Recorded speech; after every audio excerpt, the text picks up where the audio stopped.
So today we're going to talk about controlling markets, and the primary way that we control markets is through money and financing. So let's talk about a history of money. And at first, thousands of years ago, we bartered. And bartering was a bit inconvenient because I didn't want to carry my oxen around with me if I wanted to buy a pot. And I couldn't cut the oxen up into pieces. So we invented the use of gold to represent value. And we used gold because it was rare, it was hard to duplicate. It was really obvious when something was gold and something wasn't.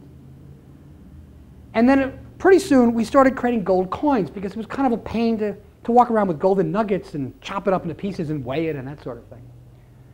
And pretty soon gold looked like it had magical powers.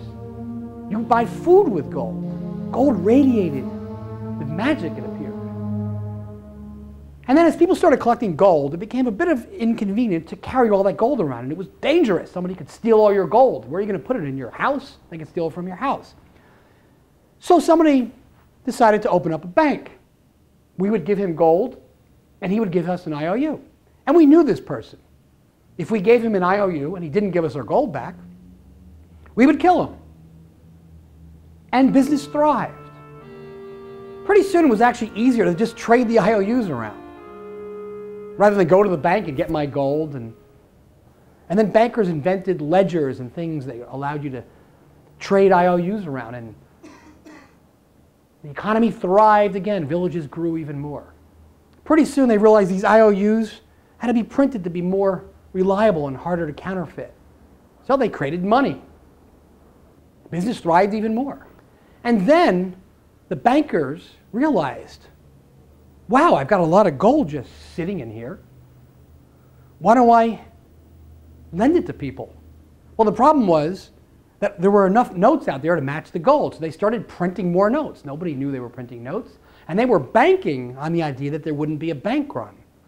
Because if there was, they would be killed. So they started issuing notes and issuing notes. And pretty soon the elders, the wise elders, realized what they were doing.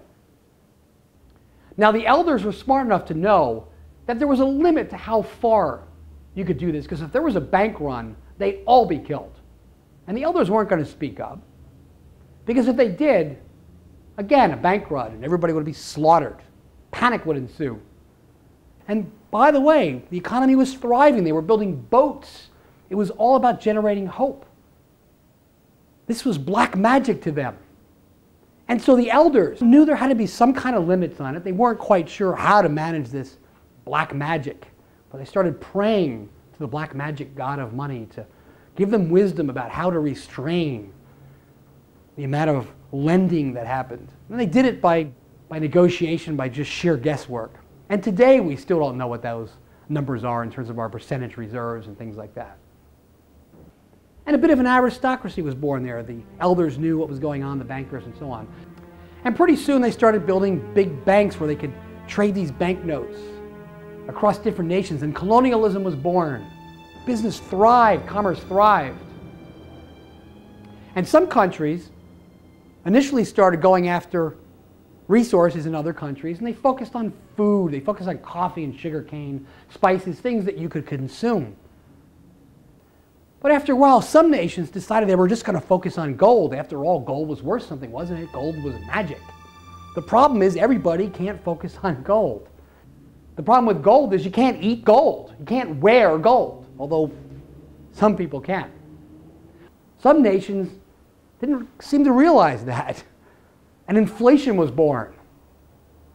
Other nations, like the English, realized you needed to create a balance between your use of gold and your use of creating resources, using gold as a tool. The problem was everybody was after gold. The king was focused on gold. He wasn't very clever. He was inbred, if anything. And the king didn't understand the black magic of money. The aristocracy understood a little bit better. They were tended to be more clever. So they wanted to throw out the king, but they needed the king because he represented magic. So they decided to turn the king into a puppet. And the aristocracy was needed by the king because his country was getting so big that how did he control these people? The pyramid, the beginning of the pyramid was created. He had to hand money out to the aristocracy, who handed it out to their junior aristocracy, and each of them had their own army. And the pyramid grew. Pretty soon they realized the king was just a pain, and they got rid of him completely. It took a revolution like the American and the French Revolution to get rid of that king. And the American Revolution was promoted by the English, many of the English. The Industrial Revolution was born. Now they had freed up their country from the control of the monarchy. And next thing you know, the internet comes along. Global trade. Pretty soon,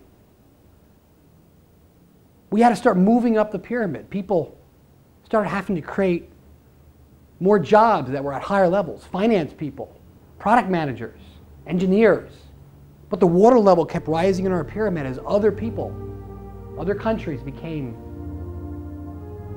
able to do our jobs. And we kept climbing up the pyramid and climbing up the pyramid to the point where pretty soon it was getting kind of narrow, which is where we're at today. Of course, we still need indoor plumbing. So the plumbers are safe, but there's a lot of people who are not safe. And what is happening here? With the global environment, we're driving costs down and down and down, and we have what's called a big black hole of globalization. Big conglomerates gobbling up other companies, driving costs down, manufacturing over here but selling over there. The modern retailer was born. The big mall started replicating across the country, driving people out of business, taking all the resources out. And it wasn't long before those malls started leaving black holes, brown splotches, like where Locust had been, where there was nothing left. So we had been focusing on the black magic god for so long, the god of money, the free credit that has enabled us to keep going and keep climbing up the pyramid. And we keep climbing and climbing with everybody following us, trying to get more and more skilled, getting harder and harder to climb. And those of us who have been able to get to the top of the hill looking for the god of black magic, we find out that we're alone. There is no god at the top. What do we do? Maybe we need another god.